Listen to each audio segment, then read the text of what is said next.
We're taking a look here at Lone Star Park out in Grand Prairie, Texas. And boy, we are excited that their meet is going to be starting here very soon. And to preview the meet, we're going to be bringing in Jim Byers out there. He is their track announcer.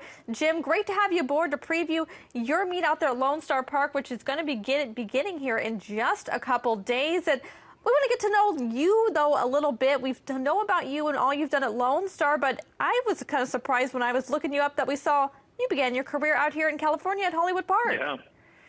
Yeah, I finished going to school, went to college out in Southern California, spent part of my youth out there. I started on the L.A. circuit as sort of a third-string type announcer, had the chance to work under Harry Henson and Trevor Denman and Dave Johnson, as a matter of fact, at Hollywood, or at the Santa Anita and Del Mar on the way up, and got a job young at Hollywood, was there for a few years.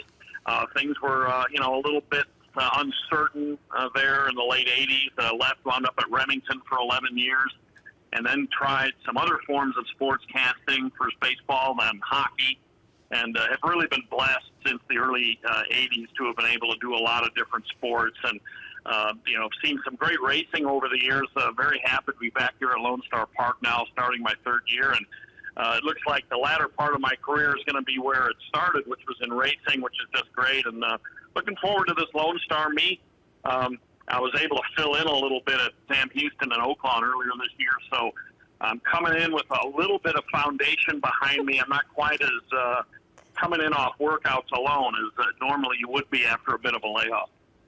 I like it, not coming in off the layoff. You've had your kind of seasoning underneath you for the meet, which is going to be beginning tomorrow. And we have a couple of major days. Of course, we're always looking forward to the big graded stakes level days. But I was so excited, Jim, when I looked over the course of the meet and we saw how much the pool sizes increased last year. I know it's a big thing. Sometimes people will say some of these tracks have small pools. They don't want to get involved. But at Lone Star, that is not the case. Yeah, exactly. And we joined up in a big way last year with TVG, and it's probably not coincidental that compared to 2016, our pools went up big, 13% win-play show, and more than that in some cases. The late pick fours and the Fortune 6 pools really ballooned last year, and we had some really good Sundays as well. So some of our major stakes throughout the year are going to be on Sundays this year. And, of course, there's that 12% takeout Fortune 6, the jackpot style pick 6 here at Lone Star, which has built some big carryovers each of the past 2 years. That's back as well on the final 6 races of the day. So there's a lot to look forward to coming up here in this meet.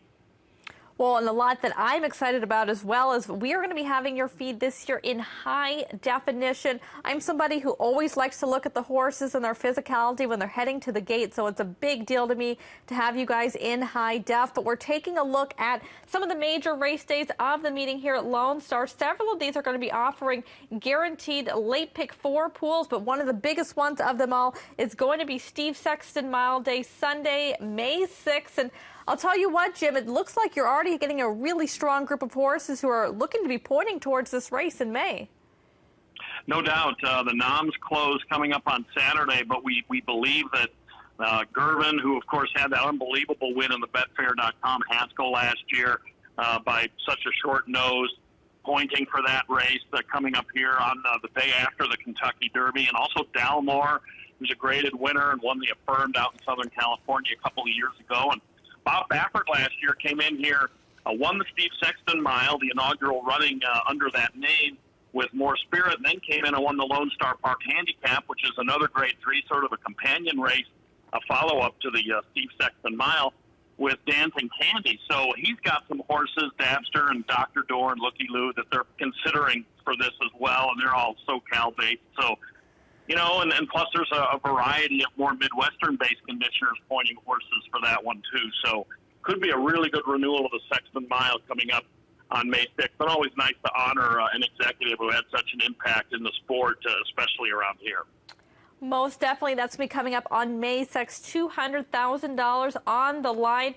And I'll tell you what I'm looking forward to on opening weekend are the big fields, over 11 horses on average in the fields for opening weekend at Lone Star. And we are going to be offering our money back special for the entire opening weekend at Lone Star. You get your money back up to $10 for each race for your first win bet if your horse finishes in second or 3rd. That is this weekend, opening weekend at Lone Star. Get all the details at tvg.com/promos. Jim, thanks for joining us and giving us a little bit of insight to the upcoming meet.